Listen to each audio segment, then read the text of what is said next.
வணக்கம். இப்பொழுது மக நட்சத்திரத்தை பார்ப்போம். மக நட்சத்திரம் சிம்ம ராசியில் பிறந்தவர்களுக்கு எப்படி என்று பார்ப்போம். அதற்கு உரிய பரிகாரங்களையும் பார்ப்போம். இப்போது பாருங்கள், மக நட்சத்திரத்தில் பிறந்தவங்க நல்ல கற்பனை உள்ளவங்களாக இருப்பாங்க. அவங்களுக்கு பார்த்திங்கன்னா மக நட்சத்திரம் கேது உடைய நட்சத்திரம்.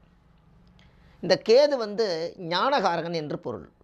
அப்போது இந்த மக நட்சத்திரத்தில் பிறந்தவங்களுக்கு அவங்களுக்கு அந்த கேது ஞான சக்தி அதிகமாக இருக்கிறனால இயற்கையாகவே அவங்களோட கற்பனை சக்தி அதிகமாகி அவங்களோட வாழ்க்கையில் ஏதாவது ஒரு சிந்தனை செஞ்சுக்கிட்டே இருப்பாங்க.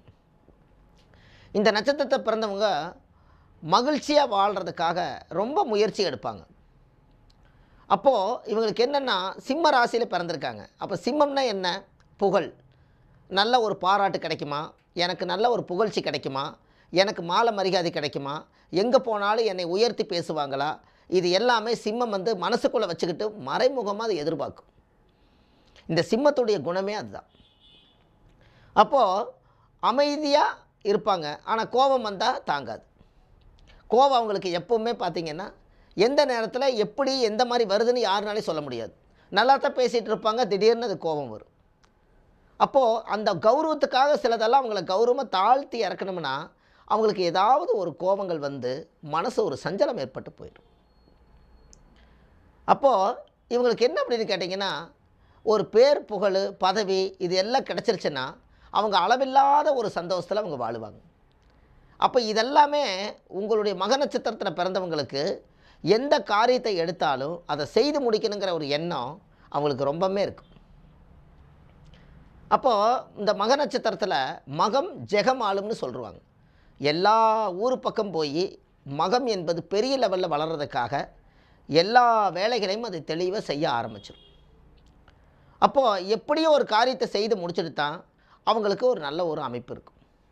எப்பவுமே பாருங்கள், சந்தோஷமாக இருக்கணும்னு நினைக்கிறது சிம்மந்தான்.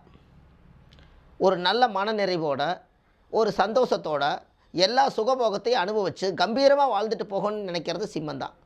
ஆனால் சிம்ம ராசியை பொறுத்தளவு என்ன அப்படின்னு கேட்டிங்கன்னா, இன்னொருத்தர் கைதிக்கு விட்டால் தான் சிம்மம் மிகப்பெரிய லெவலில் வளரும்.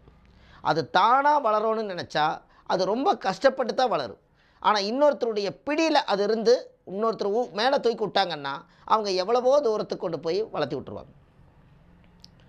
அப்போது இந்த மக நட்சத்திரத்தை பிறந்தவங்களுக்கு உதவிகள் எல்லாம் நிறைய தேடி வரும். அதை யூஸ் பண்ணிக்கணும். அவங்க கௌரவத்துக்காக கோபத்தில் ஏதாவது பேசிட்டாங்கன்னா வந்த யோகம் வாசல் வழியாக வந்துட்டு திரும்பி போயிடும். இந்த சிம்ம ராசிக்கு உண்டான குணங்களே அதுதான். மக நட்சத்திரத்தில் பிறந்துக்கிறவங்களுக்கு எல்லா யோகம் இருக்குது. ஆனால் அந்த யோகத்தை வாசலுக்கே வரும்.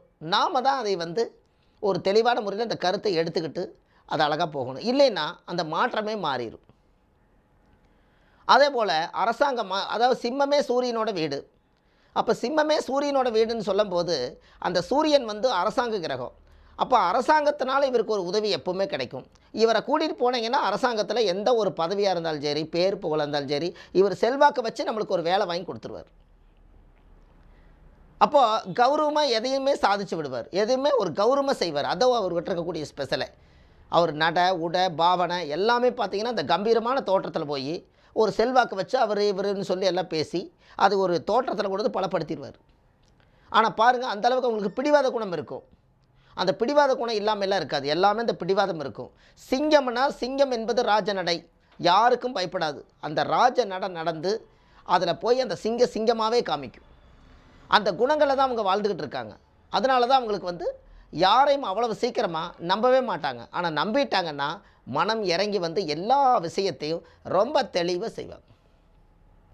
இதில் பாருங்கள், சிம்மம் கற்கடகம் சிம்மம் கன்னி கேதில் மற்கடகத்துக்கு ஏது வளனுங்கிறான். அப்போ சிம்மத்துக்கு எல்லா யோகத்தையும் அனுபவித்து கொடுத்துட்டு அந்த வீட்டில் ஒரு கௌரவமாக வாழ்கிறதுக்காக புகழ் பதவி அவங்கள கஷ்டப்படுத்தாமல் இருந்தால் அந்த வீட்டுக்கு செல்ல பிள்ளையாக இருப்பாங்க.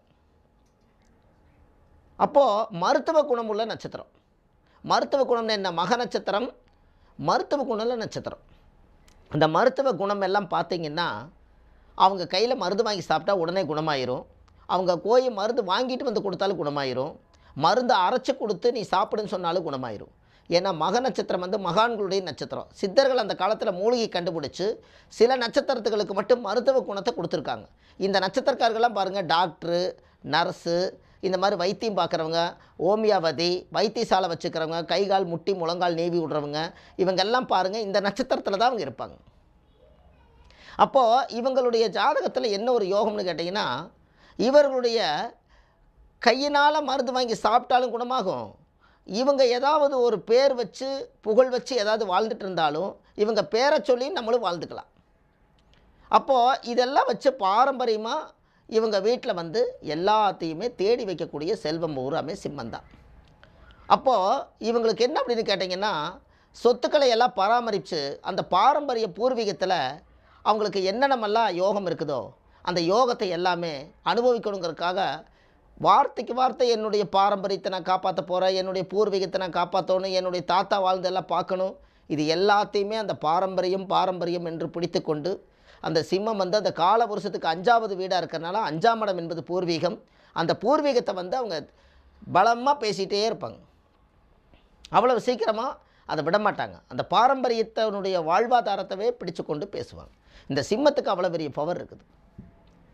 அப்போது இந்த ஜாதகத்தை வச்சு பார்க்கும்போது அமோனிஷ சக்தி இவங்களுக்கு என்ன அப்படின்னு கேட்டிங்கன்னா, மகா நட்சத்திரம் அவங்களுக்கு அமோனிஷ சக்தி ரொம்ப ஜாஸ்தி. ஏன் அப்படின்னு கேட்டால், அது ஞானம் வந்து கடவுளுடைய சொத்து, அவங்க சித்தர்களுடைய ஆதிக்கம்னு சொல்லிட்டோம். அப்போ அவங்களுக்கு என்னென்னா அந்த அமோனிஷ பவர் வந்து இவங்களுக்கு அப்படியே இருக்கும், அதில் எந்த மாற்றங்களுமே இல்லை. அப்போது மக நட்சத்திரத்தில் பிறந்திருந்தால் அவங்களுடைய தாய்க்கு மன வாழ்க்கை சரி வராது. ஏன் அப்படின்னு கேட்டால், அவங்களோட சிம்மத்தில் வந்து அந்த சந்திரனே அந்த வீட்டில் வந்து ராசியாக மாறி உட்கார்ந்துருக்கறனால அந்த சிம்மத்துக்கு அது 12வது வீடாக வந்து சந்திரன் அமைஞ்சிருந்ததுனால தாய்க்கு வந்து 12வது வீடாக இருக்கிறனால வாழ்க்கையில் ஒரு மனநிறைவில்லாமல் இருப்பாங்க. அந்த சிம்மத்துக்கு வந்து தாய்க்கு வந்து அந்த மன வாழ்க்கை ஆதியில் வந்த சுகம் பாதியிலேயே மங்கிடும். என்னதான் நீங்கள் பாடுபட்டாலும் மனசுக்குள்ளே நிம்மதி இருக்காது. தூங்குற தூக்கமெல்லாம் கெட்ட கெட்ட சொப்பனங்கள், எல்லாம் ஒரு கட்சின்னா நாங்கள் மட்டும் தனி கட்சிம்பாங்க. இந்த கணக்கு இது அப்படியே வரும். அப்போது இந்த சிம்மத்துக்கு மட்டும்தான் அந்த வரியான வார்த்தைகளை கொண்டு போய் வச்சுருக்காங்க. அப்போது அந்த மகிழ்ச்சி இல்லையேங்கிற ஒரு கவலை அவங்களுக்குள்ளே எப்பவுமே இருக்கும். அவங்க வம்சத்தில் பாருங்கள், 2 திருமணம் பண்ணவங்க அவங்களுடைய வம்சத்தில் இருப்பாங்க.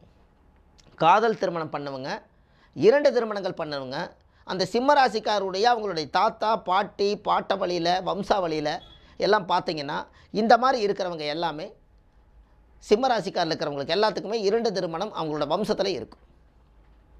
இது பாருங்கள், அந்த ஜாதக ரீதியாகவே இது எல்லாமே இயற்கையாகவே இருக்குது.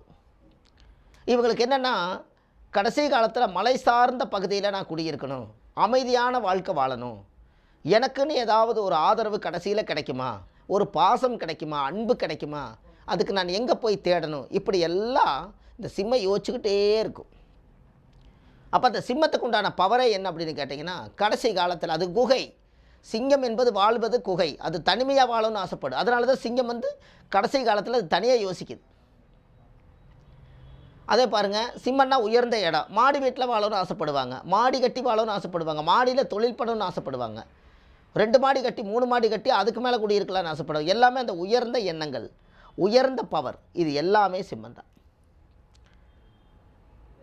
அப்போது இவங்களோட குடும்பத்தில் பார்த்திங்கன்னா, இவங்களோட வம்சத்தில் யாராவது ஒரு வம்சத்தில் பார்த்திங்கன்னா பேர் சொல்கிற மாதிரி ஒருத்தர் வளர்ந்துருப்பாங்க. இவங்களோட பாரம்பரிய பேரை கேட்டால் ரொம்ப சிறப்பான முறையில், நான் வந்துங்க எங்கள் தாத்தா வந்து ஒரு காலத்தில் நல்ல பதவியில் இருந்தார் அப்படின்னு சொல்கிறவங்க எல்லாமே சிம்மந்தான். அதுக்கு என்னென்னா, இவங்கெல்லாம் இந்த வாழ்ந்த வாழ்க்கையில் ஏதாவது ஒரு நல்ல விதமாக பேர் உருவாக்கி வைக்கணும்னா சிம்மம் வந்து கடைசி காலத்தில் தான் பேரை உருவாக்கி வைக்கும்.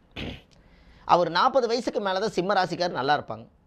அந்த 40 வயசு வரைக்கும் அவங்ககிட்ட நீங்கள் ஒரு கஷ்டம் எப்படிப்பா இருக்குதுன்னு கேட்டால் அழகாக லிஸ்ட் எடுத்து பூரா சொல்லுவார். இத்தனை கஷ்டத்தையும் நான் அனுபவிச்சு வந்து இவ்வளோ வயசாச்சுங்க, இனிமேலாவது நான் நல்லா இருப்பேனா அப்படின்னு கேட்பாங்க. அது ஜென்ரலாகவே சிம்மத்தை வந்து தொடர்னாலே 40 வயசு முடிஞ்சு 50 தான், 40 வயசுக்கு மேலே தான் உங்களுக்கு டெவலப்பே. அப்போ என்னென்னா, மேசம் 10, ரிஷபம் 20, மிதுனம் 30, கடகம் 40, 40 வயசுக்கு மேலே சிம்மம். அப்போ சிம்மங்கிறது 41 வயசுங்கும் போது சிம்மத்துக்குள்ளே வந்துடுறாங்க. அப்போ 40 வயசுக்கு மேலே சிம்மம் ராஜா மாதிரி பிழைக்கும். நீங்கள் சிம்ம ராசிக்காரர்கள்லாம் பாருங்கள், அனுபவத்தை நிறைய கற்றுருப்பாங்க, நிறைய பாடம் கற்றுருப்பாங்க, நிறைய நட்புக்காக வாழுவாங்க, யார் கூப்பிட்டாலும் என்ன உதவி வேணால் செய்வாங்க. தனக்காக தேடி வச்சது 40 வயசு வரைக்கும் பெருசாக இருக்காது, 40 வயசுக்கு மேலே தான் எல்லாமே. அது சூரியனுடைய வீடு. அப்போ உங்களுக்கு அது சூரியனுடைய வீடுங்கிறது, சூரியன் என்பது வெளிச்சம். அப்போ அந்த சூரியன் வெளிச்சமாக இருக்கிறனால வானுயர்ந்து உலக புகழ்பெற்று வளரணும்னா அது கொஞ்சம் லேட்டாகத்தான் செய்யும். அந்த 40 வயசு வரைக்கும் இந்த நல்ல அறிவு பிறந்து இந்த சமுதாயத்தில் சமூகத்தை எல்லாத்தையும் அலசி ஆராய்ஞ்சு அதுக்கப்புறம் வெளிச்சத்துக்கு வர்றதுக்கு உண்டான ஒரு விளக்கை ஏற்றி வைப்பாங்க 40 வயசுக்கு மேலே. நீங்கள் இதை ஒரு எளிய பரிகாரம் இந்த சிம்மராசிக்காரர் நீங்கள் செய்யுங்க. இந்த நட்சத்திரத்தில் பிறந்திருக்கிறவங்க இந்த மயிலிறகு, அதாவது மயிலிறகு வீட்டில் நீங்கள் வச்சுருக்கணும். எல்லா நட்சத்திரக்காரும் வச்சிருக்க முடியாது, ஆனால் நீங்கள் அதை வச்சுருக்கணும். அந்த மயிலிறகில் அந்த காலத்தில் சிம்மம் என்பது ராஜா, சிம்மம் என்பது சூரியன், சூரியன் என்பது அந்த காலத்தில் தலையில் ராஜாவுக்கு கிரீடம் வச்சுருப்பாங்க. ராஜாவுக்கு எல்லாருமே பாதுகாப்பாக பக்கத்தில் இருப்பாங்க. அப்போது அந்த ராஜாவுக்கு அந்த காலத்தில் ஃபேன் கிடையாது, காற்று வர்றதுக்கு சீலிங் ஃபேன் கிடையாது, எதுவுமே கிடையாது. அப்போது ராஜாவுடைய பக்கத்தில் 2 பேர் விசிறி எடுத்து மயிலிறகு எடுத்து அப்படியே விசிறி வீசுவாங்க. அப்போ அந்த இடத்துல மயிலிறகு ராஜா பக்கத்தில் வருதா இல்லையா, அப்போ சிம்மம் தான் ராஜா, அந்த காலத்தில் சிங்கம் தான் ராஜா. அப்போது அந்த வேலையை மயிலிறகை நீங்கள் வீட்டில் பூஜை அறையில் வச்சு நீங்கள் சாமி கும்பிடணும். இது வழிபட்டு பாருங்கள், உங்களுக்கு ஆட்டோமேட்டிக்காக எல்லா பிரச்சனையும் சால்வ் ஆகும். அப்போது அதே போல் கேது என்பது என்ன அப்படின்னு கேட்டிங்கன்னா தர்ப்பப்பில். கேது என்பது தர்ப்பப்பில். இந்த தர்ப்பப்பில்லு அதாவது என்ன சொல்கிறாங்கன்னா, கேதுவுடைய ஆதிக்கம் ஏதாவது இருக்கிறனால அந்த ஜாதகத்தில் விதையில்லாதது செடியில்லாதது இயற்கையாகவே அந்த கேதுக்கு இறைவனுடைய படைப்பில் மட்டும் ஒரு ஆதரவில்லாமல் முளைக்கிறது எதுன்னா தர்ப்பப்பில்லு தான். அப்போ பாருங்கள், அந்த தர்ப்பப்பில்லில் இருக்கக்கூடிய ஒரு யோகம் என்னென்னு கேட்டால், தர்ப்பப்பில்லை கருக்கி அதை நெய்யாக்கி அந்த நெய்யில் கருக்கி டெய்லியும் நெத்தியில் திலகம் விட்டுட்டு போனீங்கன்னா அந்த காரியம் போகிற பக்கம் ஜெயமாகும். அப்போ என்ன அப்படின்னு கேட்டிங்கன்னா, ஒரு கும்பாபிஷேகத்தில் யாகத்திலெல்லாம் நீங்கள் போய் பாருங்கள், எல்லா பூஜை ஹோமமெல்லாம் பண்ணினதுக்கப்புறம் கடைசியில் எல்லாத்துக்குமே அந்த கும்பாபிஷேகம் முடிஞ்சதுக்கப்புறம் அந்த சாமியோட கலசத்துக்கு மேலே இருக்கக்கூடிய அந்த தர்ப்பப்பில்லை எடுத்து அந்த தர்ப்பப்பில்லை கொண்டு வச்சு அதை யாகத்தில் வச்சு நெருப்பை மூட்டி அதை ஒரு சட்டியில் ஒரு கறியாக்கி நெய் ஸ்தானம் பண்ணி அந்த வேலையை அப்படியே செய்வாங்க. எல்லாத்துக்கு கும்பாபிஷேகத்துக்கு வர்றவங்களுக்கு எல்லாத்துக்குமே நெத்தியில் ஒரு பொட்டு வைப்பாங்க. அப்போது அவங்களுக்கு என்ன காரணம் அப்படின்னு கேட்டிங்கன்னா, அந்த மக நட்சத்திரம் என்பது தர்ப்பப்பில்லு, அதனால் தர்ப்பப்பில்லு வீட்டில் நீங்கள் வச்சுருக்கணும். அதே போல் மகம் என்பது எலி வாகனம் செஞ்சு உங்கள் வீட்டில் நீங்கள் வச்சு சாமி கும்பிடணும். எலி வாகனம் ஒரு சின்னது ஏதாவது ஒரு பொருள், எலி வாகனம் ஒன்று கோயிலுக்கு நீங்கள் செஞ்சு கொடுக்கலாம், அது இதை விட நல்ல விசேஷம், அது நீங்கள் தாராளமாக பண்ணுங்கள். சிறுகீரை, தண்டங்கீரை, சிறுகீரை, இப்படி கீரைகள் நிறைய வைக்கிறாங்க. அந்த கீரையில் நீங்கள் ஏதாவது ஒரு சிறுகீரை செஞ்சு, கேதுன்னா சிறுசு, சிறுகீரை செஞ்சு தானம் கொடுக்கலாம், கோயிலுக்கு தானம் கொடுக்கலாம். சாப்பாடும் கீரையும் சாப்பாடு போட்டு மற்றவங்களுக்கு தானம் கொடுக்கலாம். அரசாங்கத்தில் நமக்கு கீழே யாரெல்லாம் வேலை செய்கிறாங்களோ அவங்களுக்கு நீங்கள் ஏதாவது ஒரு சர்வீஸ் பண்ணலாம். ஏன்னா சிம்மன்னா சூரியன், அரசாங்கத்தினுடைய ஆதிக்கம்தான். அப்போது அரசாங்கத்தில் ஏதாவது ஒரு நல்ல ஒரு பதவியில் இருக்கிறவங்களுக்கு நீங்கள் ஏதாவது ஒரு வேலை செஞ்சு பணிவிடை செஞ்சு கொடுக்கலாம். அதே போல் அரச மரமும் விநாயகரும் சேர்ந்து சுற்றி வர்ற மாதிரி இருக்கிற இடத்துல உங்கள் வயசு எவ்வளவோ அந்த வயசு அப்படியே சுற்றி நீங்கள் எத்தனை விளக்கு போடணுமோ உங்களோட வயசோட விளக்கு போட்டு அரச மரத்தோட விநாயகரோடு சேர்த்து உங்கள் வயசு வரைக்கும் சுற்றி அதை தீபம் போட்டு கும்பிட்டு வாங்க, ஃபஸ்ட் கிளாஸாக இருக்குது. அதே போல் உங்களுடைய ஜாதகத்தில் பாருங்கள், உங்களுடைய குலதெய்வம் எங்கே இருக்குதோ அந்த குலதெய்வத்தினுடைய கோயில் ஆலயத்தில் போய் சாமி மேலே ஊற்றக்கூடிய அந்த தீர்த்தத்தை கொண்டு உங்கள் வீட்டில் தெளித்து விடுங்க. 5ஆம் இடம் என்பது குலதெய்வம், மேசம், ரிஷபம், மிதுனம், கடகம், சிம்மம். 5ஆம் இடம் என்பது குலதெய்வம். அப்போது சிம்மம் மக நட்சத்திரமாக இருக்கனால குலதெய்வ தீர்த்தத்தை பௌர்ணமி அன்னைக்கோ அமாவாசை அன்னைக்கோ நீங்கள் தீபம் போட்டு வழிபாடு பண்ணிவிட்டு அந்த சாமி மேலே ஊற்றின தீர்த்தத்தை கொண்டு வீட்டில் போடுறீங்கன்னா அந்த தோஷங்கள் எது இருந்தாலும் அதோடு நீங்கிடும். அப்போது நகாப்பழ மரம், அதாவது வந்து மக நட்சத்திரம் என்பது என்னென்னா நாவல் மரம்னு சொல்லுது. அப்போ நாவல் மரம் என்று பொருள். நகாப்பழம் உடைய செடியை உங்கள் குலதெய்வம் கோயிலில் நட்ட வச்சு அதுக்கு தண்ணி ஊற்றிட்டு வாங்க, மஞ்சள் நீர் ஊற்றணும். இதை செஞ்சு பாருங்கள், நடக்காத காரியம் நடக்கும். திருவண்ணாமலையில் இருக்கக்கூடிய செந்தூர் விநாயகரை போய் நீங்கள் கும்பிட்டு வாங்க. மக நட்சத்திரக்காரர் திருவண்ணாமலையில் இருக்கக்கூடிய செந்தூர் விநாயகரை கும்பிட்டு வரணும். இந்த ஆஞ்சநேயருக்கெல்லாம் பார்த்தீங்கன்னா செந்தூரம் வச்சுருப்பாங்க. அதே கலரில் இருக்கக்கூடிய விநாயகரை திருவண்ணாமலையில் கிரிவலம் சுற்றி வர்ற இடத்துல செந்தூர் விநாயகர் இருக்கார். அவரை போய் நீங்கள் பார்த்து ஒரு தரிசனம் பண்ணிட்டு வந்தீங்கன்னா உங்கள் மனசில் இருக்கக்கூடிய எல்லா பிரச்சனைகளும் சால்வ் ஆகும். அப்போது சிம்மம் என்பது என்ன அப்படின்னு கேட்டால் லட்சுமி நரசிம்மனர் சிங்க வாகனத்தில் அவர் இருக்கார். அப்போ சிம்ம ராசிக்கார் சனிக்கிழமை அல்லது ஞாயிற்றுக்கிழமை நாள் லட்சுமி நரசிம்மனார் கோயிலில் போய் 64 எலுமிச்சம்பழம் மாலை போட்டு நீங்கள் வழிபாடு பண்ணிட்டு வந்தீங்கன்னா உங்களுடைய வாழ்க்கை ஃபஸ்ட் கிளாஸாக இருக்குது.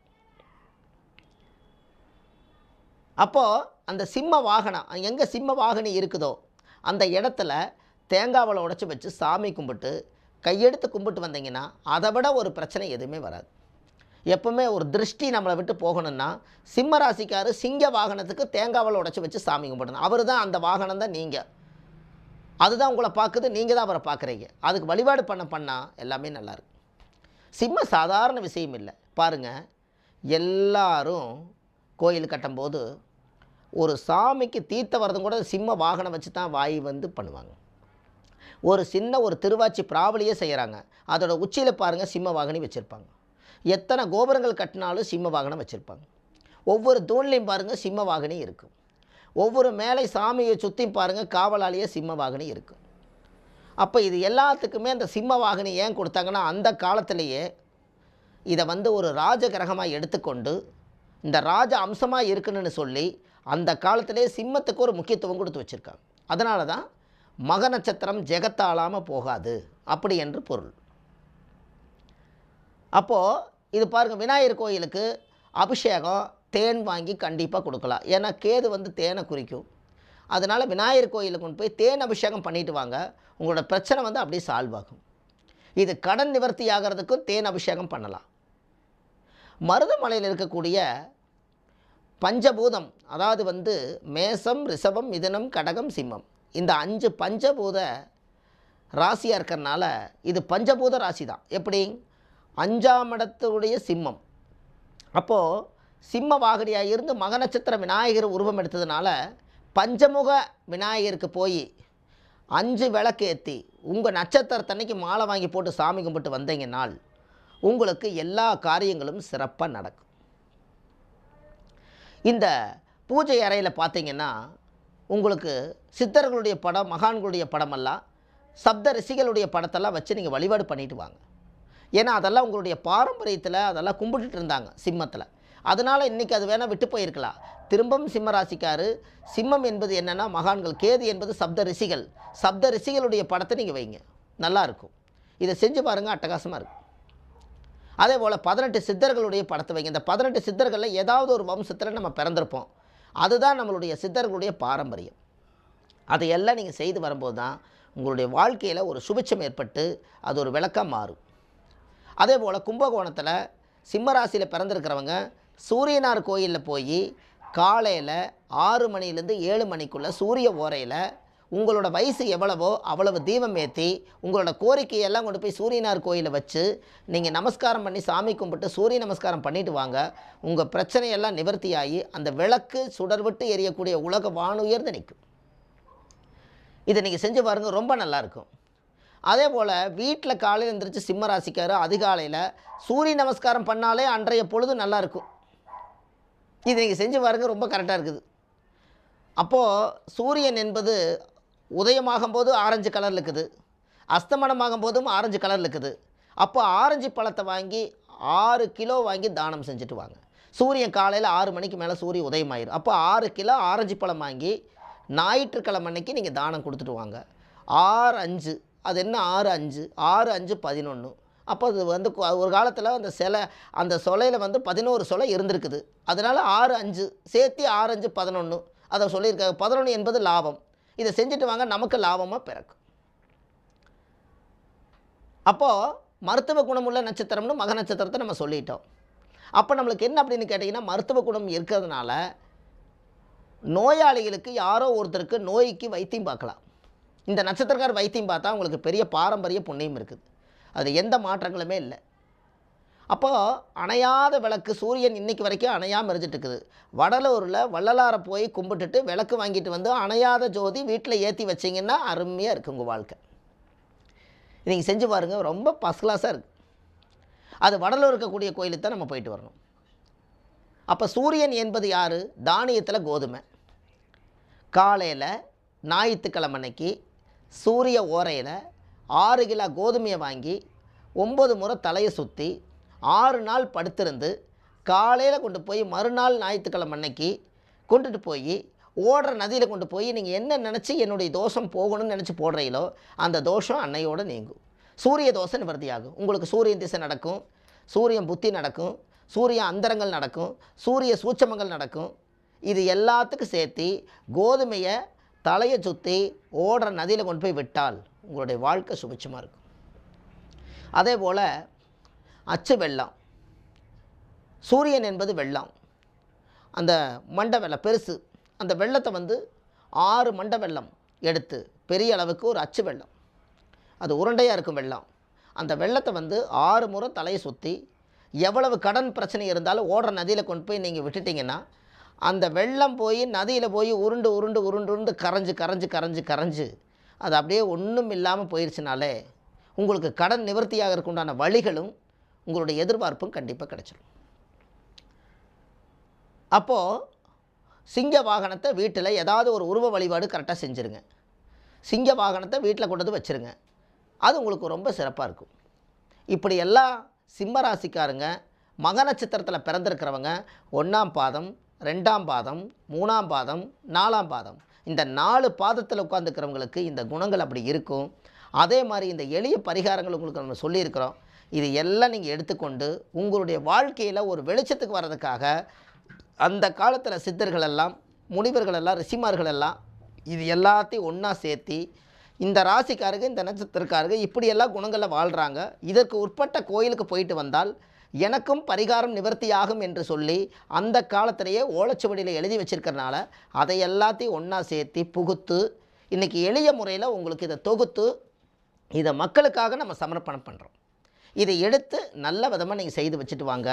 இந்த சிம்ம ராசியில் அந்த சூரியன் உதயமாகி வானத்தில் எப்படி உங்களுக்கு ஜொலிச்சு உங்களுக்கு எந்த அளவுக்கு இருக்குதோ அதே மாதிரி உங்களுடைய வாழ்க்கை ஜொலிச்சு நல்லா இருக்கும் என்று சொல்லி வாழ்க பல்லாண்டு சிம்மராசிக்கார் நலமாக வாழ வேண்டும்.